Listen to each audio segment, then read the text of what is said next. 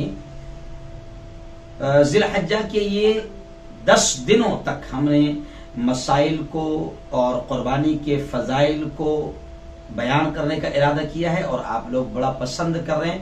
हजारों की तादाद में आप लोग देख रहे हैं, तो हम भी चाहते हैं कि लोगों तक दीन की बातें और दीन के मसाइल पहुंच जाए। गुज़िश्ता कल मैंने आपको बताया था कि कुर्बानी किन लोगों पर वाजिब है।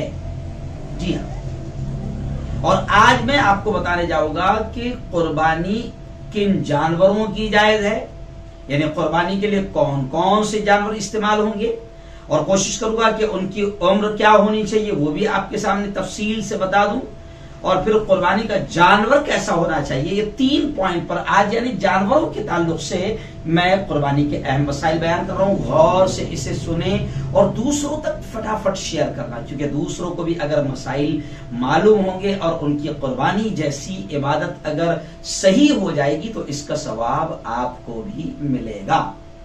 जी हाँ, गुज़िश्ता कल मैंने आपको बताया था कि कुर्बानी किन लोगों पर वाजिब है, तो शॉर्टली फिर आपको बता दूं कि जो लोग खुद साहिब माल हैं तो पहले तो उन पर खुद की कुर्बानी वाजिब है। मैं ये इसलिए कह रहा हूं कि बाद लोग क्या कर रहे हैं, मिसाल के तौर पर एक ही हिस्सा ले रहे हैं या एक ही जानवर बकरा दुम्बा वगैरह जबा कर रहे हैं जिसमें एक ही आदमी की कुर्बानी हो सकती है, एक ही हिस्सा हो सकता है। तो वो लोग क्या कर रहे हैं, अपनी मरहूम माँ के नाम से कुर्बानी, मरहूम बाप के नाम से कुर्बानी, या फिर प्यारे आका सल्लल्लाहु अलैहि वसल्लम के नाम की कुर्बानी।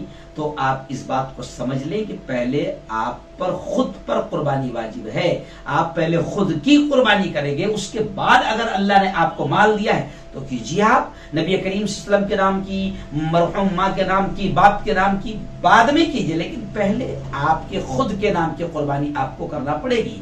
और अगर मजीद ताकत अल्लाह ने आपको माल दिया है तो अपने मरहूम रिश्तेदारों, माँ बाप के नाम से भी आप कर सकते हैं। खैर, आइए किन जानवरों की कुर्बानी जायज है ये बताना भी बहुत जरूरी है, क्योंकि आजकल बड़ी उल्टी सीधे अजीब किस्म के मसाइल जो है वो व्हाट्सएप पर चल रहा है, क्योंकि व्हाट्सएप के मुफ्ती आजकल बहुत हैं। तो किन जानवरों की कुर्बानी जायज है, तो बाद लोग तो अभी अजीब चीजें फैला रहे जो बिल्कुल इंतहाई शरारत की चीजें हैं।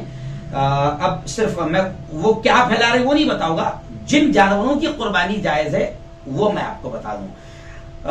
बकरा, बकरी, भेड़, दुम्बा, गाय, बैल, भैंस, भैंसा, ऊंट, ऊंटनी।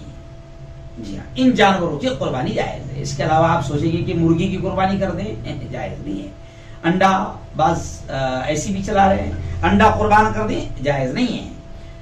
पूरी दुनिया हमारी बात को सुन रही है, तो मैं तमाम के लिए कह रहा हूं कि बकरा, बकरी, भेड़, दुम्बा, गाय, बैल, भैंस, भैंसा, ऊंट, ऊंटनी, इन जानवरों की कुर्बानी जायज है। अब हमारे प्यारे मुल्क भारत में कुछ लोग जो है वो गौ रक्षा के नाम पर काफी आतंकवाद मचाते हैं।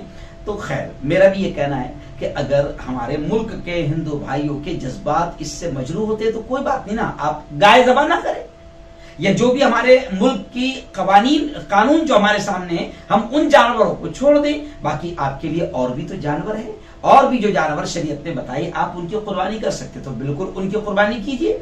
जिन जानवरों से अगर आपकी हुकूमत मना कर रही है, या उन जानवरों के नाम पर मुल्क के फसादियों को अगर फसाद फैलाने का मौका मिल रहा है, तो आप उसकी एहतियात करें, आप वो जानवर ना करें।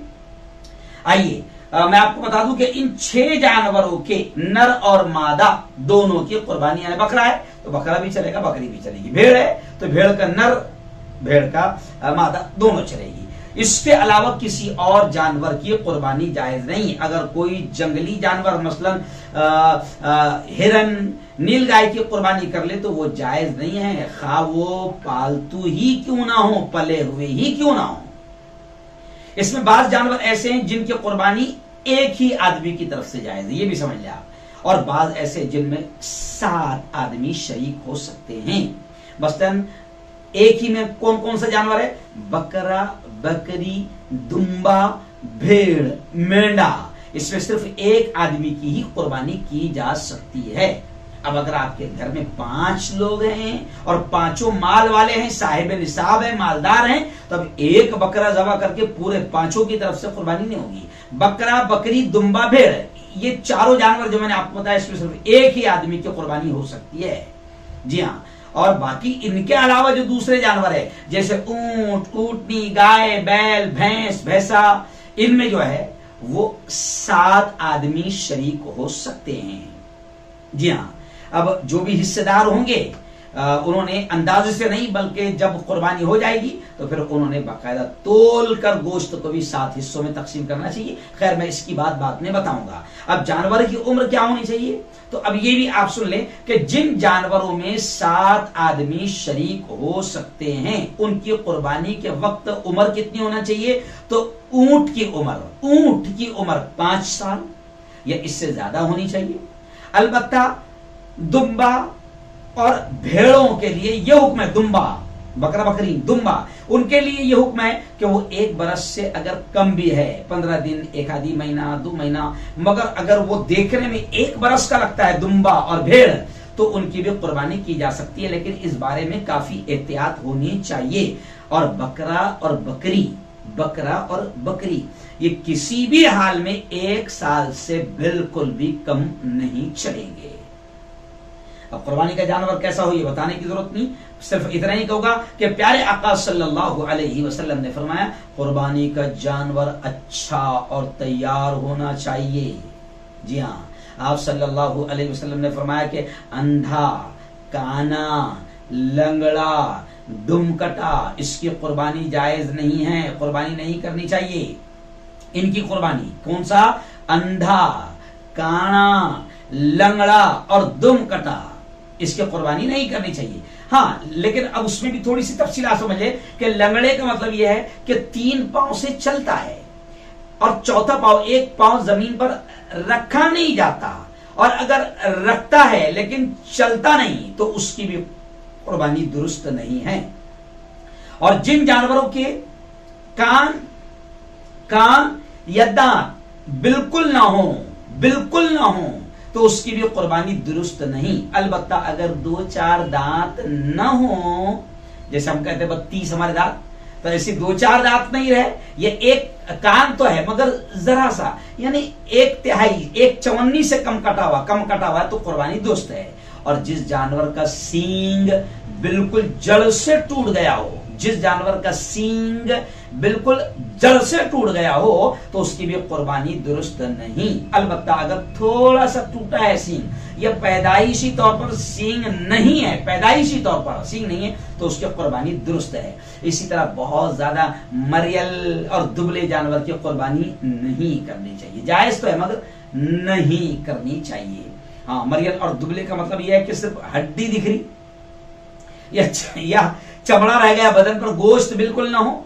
जी हाँ, तो ऐसे कुर्बानी की जानवर की कुर्बानी नहीं होनी चाहिए। अगर कुर्बानी का जानवर खरीदने के बाद उसमें कोई ऐब पैदा हो गया है ना, खरीदते वक्त अच्छा था, तो अगर अमीर आदमी है, अल्लाह ने माल दिया है, तो उसको दूसरा जानवर खरीद कर कुर्बानी करनी चाहिए। और अगर गरीब आदमी है, एक ही बड़ी मुश्किल से खरीदा था और खरीदने के बाद उसमें वो लंगड़ा हो गया है, कुछ ऐब हो गया, तो फिर वो गरीब के लिए मसला है कि वो कुर्बानी कर दे।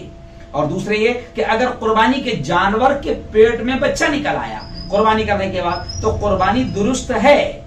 अगर उसकी सूरत बन गई है तो उसको भी ज़िबा कर देना चाहिए। अगर यानी बच्चा पूरा बन गया है तो उसको भी ज़बह कर देना चाहिए। अगर पहले से मालूम हो कि इस जानवर के पेट में बच्चा है तब भी उसकी कुर्बानी जायज है। तो खैर ये जानवर के जो अहम मसाइल थे वह मैंने आपके सामने रख दिया। इंशाअल्लाह आइंदा कल फिर और भी कुछ कुर्बानी के अहम मसाइल पर बात होगी, दूसरों तक भी इन मसाइल को पहुंचा दें। अगर दूसरों को भी मसला पता चल जाएगा तो आपको और मुझे दोनों को बहुत बड़ा सवाब इसका मिलेगा।